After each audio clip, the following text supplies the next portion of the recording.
Assalamualaikum warahmatullahi wabarakatuh. Perkenalkan, nama saya Indri Syahbania Milayanti dari kelas 1G, nomor absen 13, NIM 2042520032, jurusan akuntansi Prodi D4 Akuntansi Manajemen. Di sini saya akan menjelaskan materi tentang surat berharga saham. Efek, ekuitas efek. Ekuitas adalah kepemilikan aktual dan saham dapat dianggap sebagai tanda terima yang menegaskan kepemilikan itu. Investor saham dapat memperoleh keuntungan dalam dua cara. Pertama, investasi. Perusahaan tempat investasi dapat membayar dividen yang merupakan pembayaran keuntungan kepada pemegang saham. Kedua, nilai pasar per saham dapat meningkat dari waktu ke waktu, dan investor dapat mengalami keuntungan atas nilai saham yang dimilikinya. Investasi saham jangka pendek yang dimiliki kurang dari 1 tahun dapat disebut sekuritas yang dipasarkan dan muncul sebagai aset lancar di neraca investor. Investasi jangka panjang dalam saham disimpan selama lebih dari 1 tahun, seringkali bertahun-tahun oleh perusahaan investasi. Ini tercantum di bagian investasi di neraca perusahaan. Pilihan investasi kedua bagi perusahaan adalah sekuritas hutang, sebagai korporasi atau pemerintah obligasi. Obligasi adalah pinjaman yang diberikan secara kolektif oleh pemberi pinjaman yang lebih kecil, seperti perusahaan lain dan orang perorangan, kepada sebuah perusahaan. Orang atau perusahaan yang berinvestasi pada obligasi korporasi disebut pemegang obligasi. Investasi dalam saham. Ada 5 entry jurnal yang terkait dengan investasi dalam saham sebagai berikut. 1. Membeli investasi saham. 2. Menerima pembayaran dividen. 3. Mengakui laba bersih perusahaan penerbit. 4. Menyesuaikan dengan nilai wajar. 5. Menjual investasi. Saham setiap investasi dicatat dengan menggunakan salah satu dari 2 metode, baik nilai wajar melalui metode laba bersih atau metode ekuitas. Jika sebuah perusahaan membeli kurang dari 20% saham perusahaan lain yang beredar, nilai wajar melalui metode laba bersih digunakan. Investor yang memiliki kurang dari 20% saham beredar dianggap tidak memiliki pengaruh signifikan atas perusahaan tempat mereka berinvestasi. Jika sebuah perusahaan beli antara 20% dan 50% dari saham beredar perusahaan lain, metode ekuitas digunakan.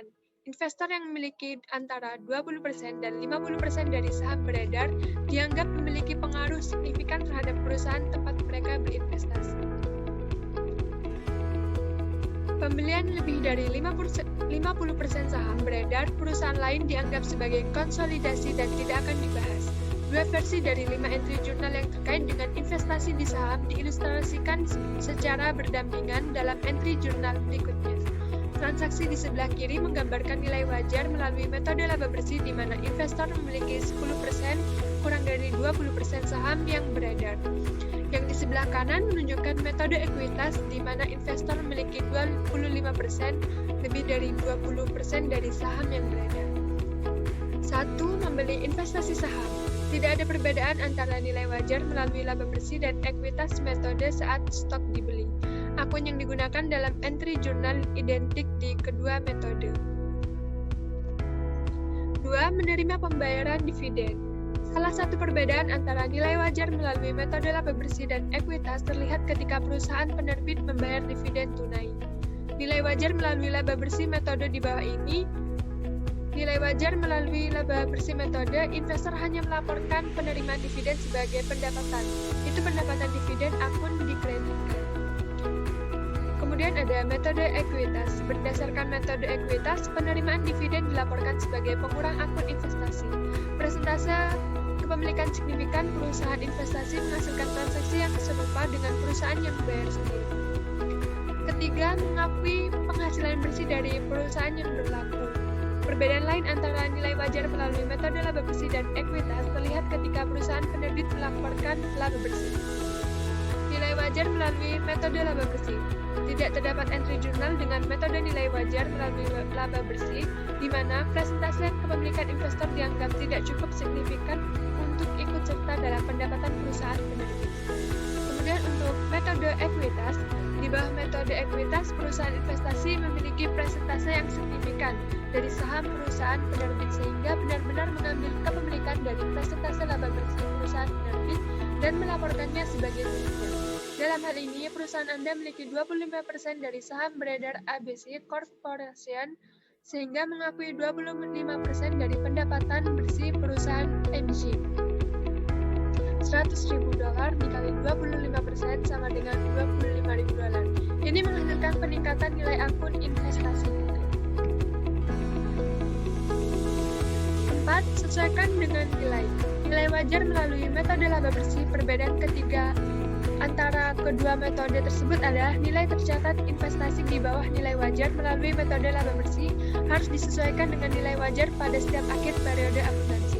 Nilai wajar adalah harga perdagangan saham di pasar saat ini yang tersedia untuk perusahaan publik di surat kabar keuangan dan situs online. Untuk investasi yang melibatkan kurang dari 20% dari saham perusahaan penerbit yang beredar. Keuntungan atau kerugian dicatat jika nilai wajar berbeda dari nilai tercatat. Namun ini adalah belum terrealisasi untung atau rugi karena investasi belum dijual dan belum ada penerimaan tunai. Akun investasi didebit jika nilai wajar meningkat dan keuntungan yang belum direalisasi diakui dengan mengkreditkan. Kemudian ada metode ekuitas untuk investasi yang melibatkan 20% atau lebih dari saham perusahaan penerbit yang beredar, tidak ada penyesuaian terhadap nilai wajar. 5. Menjual investasi saham. Nilai wajar melalui laba bersih metode. Perbedaan terakhir di antara file dua metode yang sedang menjual investasi, nilai tercatat investasi di bawah nilai wajar. Melalui metode laba bersih harus disesuaikan dengan nilai wajar pada saat saham tersebut dijual. Itu akun investasi didebit jika nilai wajar meningkat dan keuntungan yang belum direalisasi diakui dengan mengkredit keuntungan atau kerugian kepemilikan yang belum direalisasi laba bersih akun. Akun-akun ini dalam entry jurnal dibalik jika nilai wajar investasi turun. Kemudian ada metode ekuitas. Untuk investasi yang menggunakan metode ekuitas, tidak ada penyesuaian nilai wajar pada saat penjurnalan. Investasi saham pada laporan keuangan. Kurang dari 20% kepemilikan nilai wajar melalui metode penghasilan bersih. Laba atau rugi holding yang belum terrealisasi akun laba bersih muncul di pendapatan sebagai bagian dari pendapatan komprehensif lainnya. Ini mewakili jumlah keuntungan atau kerugian atas investasi yang belum terjual. Tetapi yang nilai telah berubah sejak biaya awal mereka, nilai wajar yang lebih besar dari yang diwakili biaya keuntungan yang belum terrealisasi, nilai wajar kurang dari biaya mewakili kerugian yang belum terrealisasi. Laba atau rugi holding yang belum terrealisasi, rekening laba bersih disesuaikan dari waktu ke waktu, khususnya sebelum laporan keuangan disiapkan, untuk memperbarui laporan keuangan yang belum terrealisasi jumlah keuntungan atau kerugian berdasarkan nilai wajar terbaru. Keuntungan penjualan investasi dan kerugian penjualan rekening investasi yang mewakili keuntungan dan kerugian aktual dari penjualan investasi tidak digunakan untuk investasi saham yang kurang dari 20% dari outstanding saham.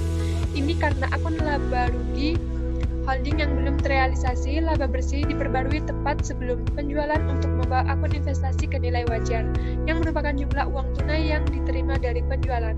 Oleh karena itu, tidak ada keuntungan atau kerugian yang direalisasikan yang diakui pada saat itu. Kepemilikan 20% hingga 50% metode ekuitas. Untuk investasi yang melibatkan 20% atau lebih dari saham beredar, tidak ada penyesuaian dengan nilai wajar dan holding yang belum terrealisasi keuntungan atau rugi, rekening laba bersih tidak digunakan.